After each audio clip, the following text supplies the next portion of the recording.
Hello. Uh, this is my first time making a game vlog or game dev or whatever it's called video, and I just wanted to talk about my experience with making games and kind of go over four basic concepts that I think people should know before they really even start getting into the actual programming and getting it in the game engine of their choice. I use Godot 4. And it's been a very good game engine, very easy for me to understand and use.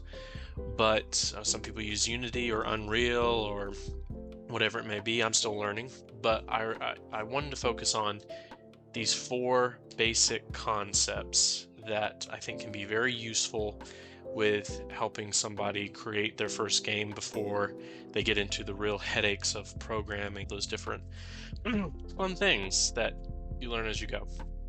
But we'll start with know your basic functions. So try to figure out and write it down if it helps. Are you going to have a double jump? Are you going to have a set height jump where it's like, okay, if I press A or B or whatever it may be, I'm only going to jump this high, and so I got to plan for that and make the levels designed for that. I would say is going to be double jump, set height jump, or adjustable height, where if I press for longer, the higher I will jump. And then the next thing to look at is how fast do you want this game to be. Do you want your character to be moving really, really fast back and forth, or do you want it to be more slow paced? I mean, you can do these in different order, but is your game going to be story focused? Is it going to be choice? Is it going to be linear? What's the gameplay going to look like for you? And it's dependent on what type of game you're wanting to make, what your audience is going to want. Okay, so that's part one. The next point, point two, is define your style. Basically, go over what type of genre of game that you're wanting to make. Are you wanting to make a horror game? Are you wanting to make a fantasy game, a comedy, a co-op? Co-ops are very big right now.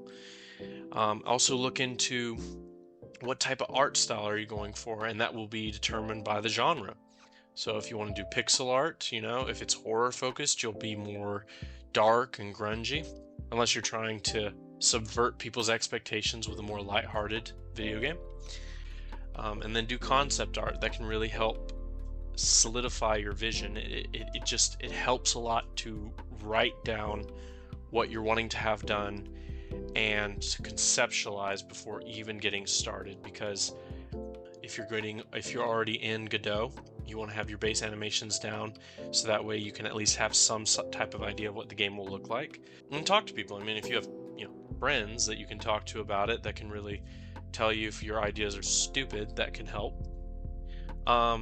Something I've seen a lot of game developers talk about is this idea of a hook. What is going to be your game's hook?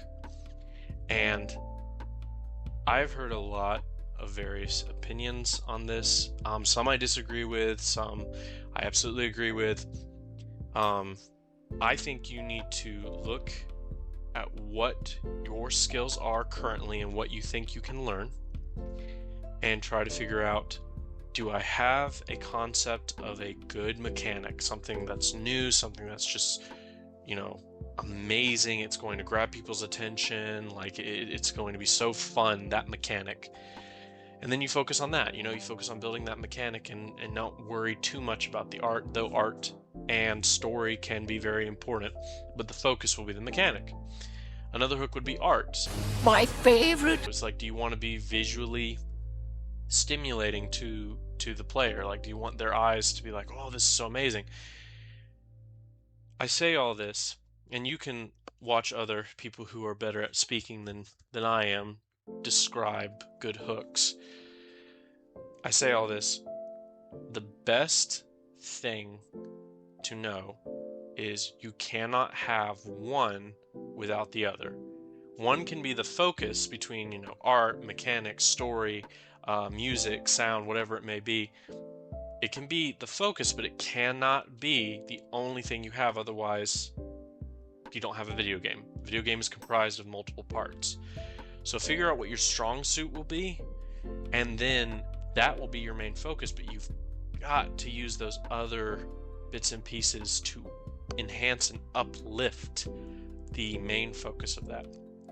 All right, so number three. I don't know why I'm saying that. The tools to use, obviously YouTube, because that's what I'm posting this video on, so you're obviously using it. I would highly recommend, just like if you're writing a book, they recommend you read other books. I recommend playing other video games to see what you like and don't like. I recently played The Evil Within and saw a lot of mechanics that I really liked and saw some mechanics that I didn't like. One thing in particular is save systems. I'll probably do a whole video about save systems, but you get so much feedback of people being like, oh, but I want the save system to be like this. I want it to save here. I want to be able to keep my progress. It's like, well, that's just not the game I'm making. Or, okay, I'll take that into account. So it just depends. I say this, and I know in a lot of communities this word can be very scary, but AI can be very useful in helping with coding if you don't know what you're doing and helping you learn. So don't be afraid to use AI to help with coding or any references, but YouTube is also a good resource if you feel AI is morally corrupt. All right, so the last point number 4, is fatigue. So just know there's going to come a time during the conceptual process and the actual implementing process that you are going to become very tired and think your idea is absolute garbage. Now, it may be garbage, so definitely take that into consideration. But take a second and realize this is your first ever video game that you are making solo. I'm assuming solo. It is a huge undertaking. As I mentioned earlier, there are multiple pieces, mechanics, art, sound, music. It's a complex mechanism that just works. It's a machine, and it takes a lot of effort, especially for one person, to create something like this, and it can be very exhausting. So your very first game, do not try to create your magnum opus. You are building to that. Instead, just realize nobody's probably going to play your first game minus people you know, and that is okay. But, and you may have some luck. I'm hoping that whoever was watching this video, making their first game, I hope your video game takes off and it is fantastic and you make millions of dollars. That is wonderful. But don't plan for that. Instead, go into it being, I want this to be the best video game I can currently make, but I also want it to be a learning experience. If you go into it looking at it as a learning experience, so that way you can eventually make your magnum opus, that is going to be the key in being able to complete and finish your first video game. So, as I said at the beginning, go ahead and write down your ideas, your plans, get that conceptualized and on paper before you even start putting them into practice. Now, again, you can barrel through it, like I said earlier, but I don't advise that. If you already are barreling through it and you're watching this video, that's okay. Take a second. You can pause game development. You can pause game development at any time.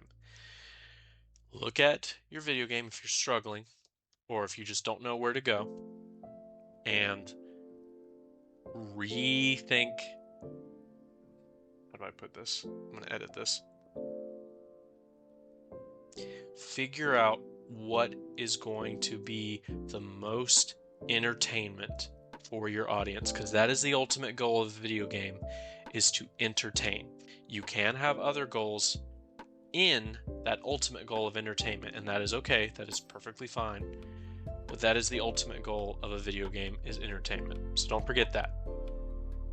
So learn what your audience is, see what that community likes, and again, that goes back to playing other video games, and maybe you've played tons of video games and you just need to remember what it was you played.